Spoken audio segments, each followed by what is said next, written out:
Bonjour et bienvenue dans ce nouveau numéro de Classe Verte, une émission dans laquelle nous allons aborder la décoration de Noël avec nos deux compères, Pascal à ma droite et Yannick à ma gauche, qui va dans un premier temps nous expliquer comment réaliser une jolie couronne de table. Alors que faut-il pour faire une couronne de table?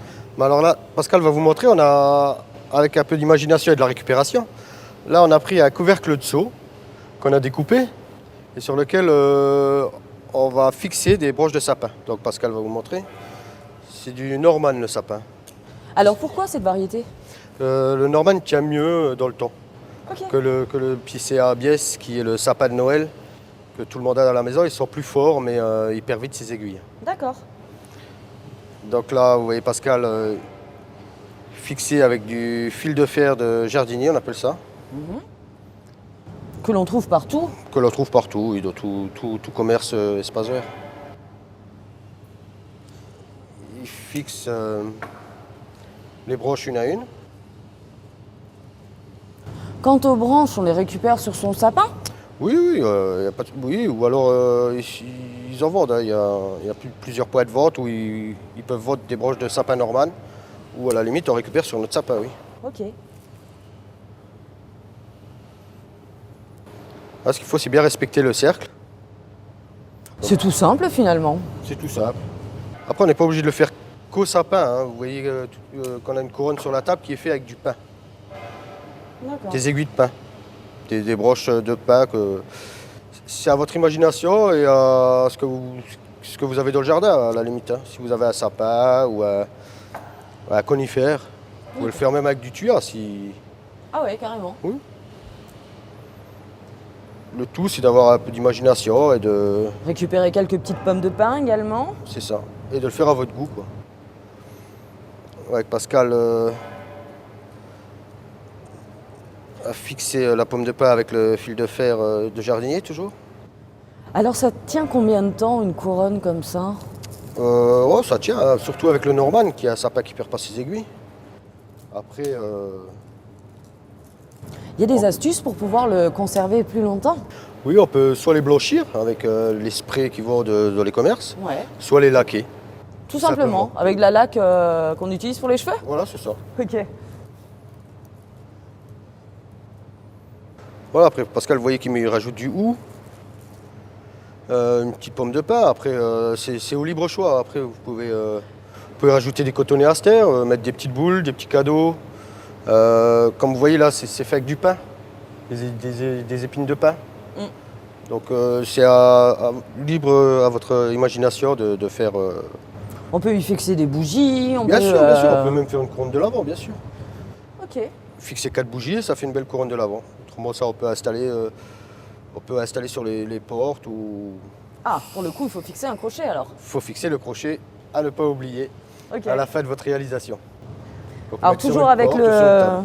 le fil de jardinier là. Oui, oui, c'est ce qui est plus maniable et ce qui est vraiment le conseillé, quoi. Après, si vous prenez un fil de fer, ça risque d'être trop lourd ou trop dur à travailler, mais là, avec un fil de fer jardinier, ça va très bien.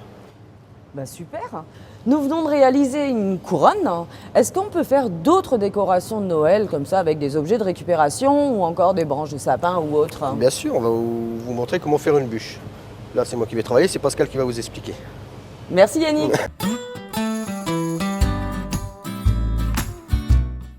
Pascal va maintenant vous expliquer comment réaliser une autre décoration de Noël à partir d'une bûche. Alors que faut-il Pascal pour pouvoir réaliser Donc il cette déco? il faut un morceau de bûche de taille 20 cm. Donc une perceuse pour percer le trou au milieu pour la bougie, un rabot pour raboter le dessous pour qu'elle puisse bien tenir sur la table. Et Yannick, une agrafeuse pour agrafer les branches de sapin qu'on utilise du sapin Norman.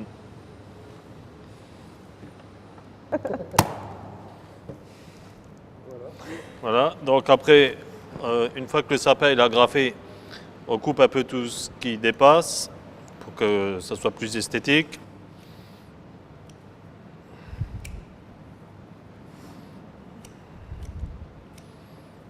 Alors qu'est-ce qu'on peut y rajouter mis à part la bougie? Ben là, après, on va mettre la bougie. Après, le même principe, soit on peut la laquer ou la blanchir. Donc, on va la blanchir pour un centre-table, ça fera plus esthétique. Voilà. Donc, Donc là, nous allons mettre d'abord la bougie. Il faut retrouver le trou. Voilà. Ok. Ensuite, on la blanchit.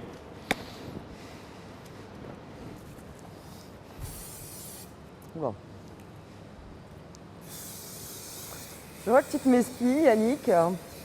Moi, je blanchis la bougie, j'aime pas trop le rouge. Voilà. Voilà. Et après, nous allons rajouter des décorations. Donc, on peut mettre du hou qu'on accroche avec du fil de fleuriste. Donc, c'est ce fameux fil des jardiniers.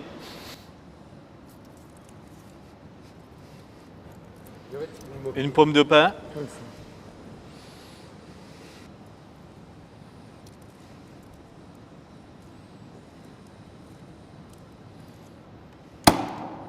Voilà. On peut faire une pomme de pin, même principe. Du fait de mettre une bougie, finalement, si on l'allume directement comme ça sur la bûche. Hein. Non, ben, pour ça, il faut juste l'éteindre quand elle arrive au niveau de là, quoi. D'accord. Voilà. Ensuite, des flots qu'on a fait avec du bolduc, qu'on puisse mettre sur la bûche aussi. Et si on n'a pas d'agrafeuse, est-ce qu'il n'y a pas une autre technique Ben, le mieux, c'est la graffeuse. Hein. Mm. Oui. Après, on peut dessus rajouter des cadeaux comme ça. On peut rajouter du cotonnet aster. Après, c'est toujours pareil, on peut laisser libre place Voilà. à notre imagination Oui, et mettre ce que l'on veut. voilà. Ok. C'est très rapide finalement à réaliser. Voilà, c'est très vite fait. On peut mettre ça utiliser au centre de table.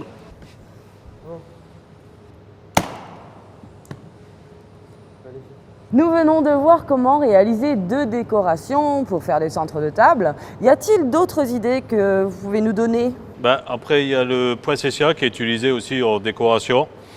Donc, le poinsettia, c'est une plante qui dit rose de Noël. On peut la garder d'une année à l'autre. L'astuce, c'est juste à partir de fin octobre, la mettre au noir pour qu'elle puisse colorer. Parce qu'un poinsettia ne fleurit pas, il colore. Voilà. Après, il y a l'amaryllis qu'on avait vu des semaines auparavant. Donc, c'était l'oignon qu'on avait mis en pleine terre. Donc, voilà le résultat. C'est très joli, oui. Voilà. Et on peut bomber ces plantes également, parce que souvent on voit ces plantes avec des paillettes. Oui, on peut mettre des bords de paillettes, mais bon, pour moi, ce qui serait dommage, quoi. Et ça se conserve malgré tout d'une année sur l'autre si on le fait? Oui. Oui. Oui, oui. C'est une plante qu'on peut conserver d'une année à l'autre. Après, après les fêtes, elle va reverdir. Et c'est comme j'ai dit, il faut la mettre au noir à partir d'octobre pour qu'elle puisse reprendre sa couleur. Ok. Et comme nous approchons bien évidemment des fêtes, tout le monde l'aura compris, est-ce que vous pouvez nous expliquer un petit peu la différence entre tous les sapins et qu'est-ce qui est recommandé finalement d'acheter? Après, il y a le Picea abies. Bon, le sapin il est un peu moins cher, donc c'est le sapin banal.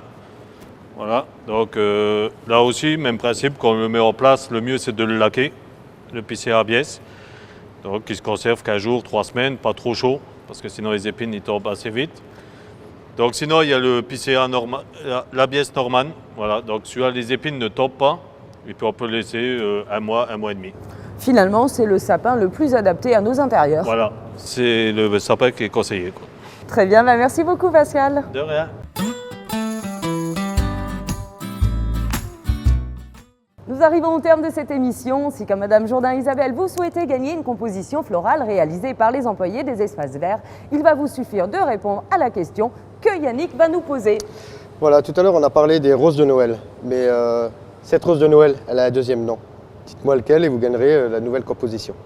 Merci Yannick, merci Pascal pour votre collaboration. Je vous retrouve bientôt dans un nouveau numéro de Classe Verte. Et bonne fête de fin d'année.